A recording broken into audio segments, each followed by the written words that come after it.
আমাদের টিমটা বাংলাদেশের প্রথম automated micro tunnel boring machine develop করেছে এবং এই মেশিনটা হচ্ছে যে কোনো ধরনের ট্রেঞ্চলেস খননের জন্য ব্যবহার করতে পারবেন, যেমন ডেটা কেবলস বা সুয়ার্জ বা ইউটিলিটি তারের জন্য।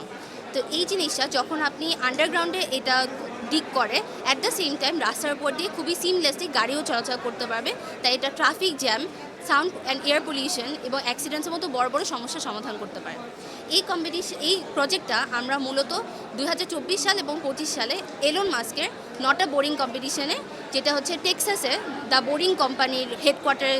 অনুষ্ঠিত হয়, সেখানে আমরা প্রতিনিধিত্ব করেছি বাংলাদেশকে নিয়ে এবং 2024 সালে এটা দিয়ে আমরা রুকি অ্যাওয়ার্ড জিতেছি সারা বিশ্বে, আর 2025 সালে সারা বিশ্বে আমরা ষষ্ঠ হয়েছি।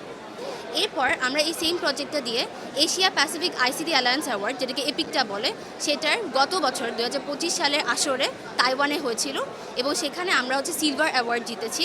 এবং সেটা হচ্ছে ওখানে ন্যাশনাল মাও জেডুং ইউনিভার্সিটি, যেটা ওনাদের সাথে আমরা এখন হচ্ছে R&D কোলাবোরেশনে আছি। এই প্রজেক্টটা আমরা অলসো আমাদের MRT লাইন 5 যে হেমায়তপুরের ডিপো আছে সেখানেও আমরা বাংলাদেশে হচ্ছে টেস্ট করেছি। সো এই হেমায়তপুর লাইন 5 যে MRT লাইন 5-এর হেমায়তপুরের যে ডিপোটা, সেই ডিপোতেও আমরা হচ্ছে আমাদের প্রজেক্টটা হচ্ছে সাকসেসফুল টেস্টিং করেছিলাম। আর ওখানকার project director professor Mashiur sir, উনি আমাদেরকে ডিরেক্ট সুপারভিশন করেছিলেন। এবং আমরা জানি যে বর্তমানে বাংলাদেশে যে MRT লাইন 5-এ আন্ডারগ্রাউন্ড পাসটা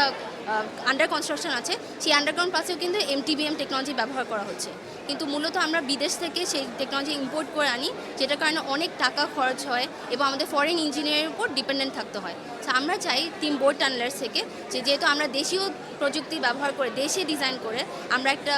ক্রস ইনস্টিটিউশনাল টিম হিসেবে বাংলাদেশের ঢাকায় বসে এই প্রজেক্টটা বানাতে পেরেছি। আমরা চাই আমাদের প্রযুক্তি যেন ব্যবহার করে আমাদের ন্যাশনাল প্রজেক্টসগুলো এরপর থেকে হচ্ছে ইমপ্লিমেন্ট করা হয়, বিদেশ থেকে যেন টেকনোলজি ইম্পোর্ট না করতে হয়। সোলজার্স যারা ব্যাটল ফিল্ডে আছেন অথবা যে কোনো ওয়ার্কার যারা মাইনিং বা কনস্ট্রাকশন সাইটে কাজ করেন, তাদের যাতে যদি কোনো অ্যাকচুয়াল অ্যাক্সিডেন্ট হয় যেগুলোর জন্য রেস্কিউ অপারেশন লাগবে, সেই সুইফট রেস্কিউ অপারেশনের জন্য আমরা একটা স্মার্ট হেলমেট বানিয়েছি, যেটা AI এনাবল। সো এখানে 4টা মেকানিজম আছে, যেমন রিয়েল টাইম লোকেশন ট্র্যাকিং,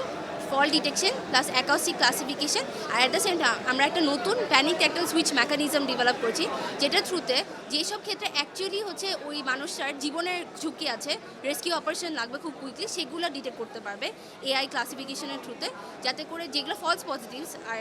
অল্প আহত হয়েছে সেগুলোর ক্ষেত্রে যাতে হচ্ছে এই রিসোর্স ওয়েস্ট না হয়। হচ্ছে সেন্ডিং ইউনিটটা, যেটা হচ্ছে ওয়ার্কার বা সোলজাররা পড়ে থাকবে, আর এখান থেকে যে সিগন্যালটা যাবে সেটা হচ্ছে বেস স্টেশনে যাবে, আর বেস স্টেশনের ইন্টারফেসে ওনারা দেখতে পারবেন।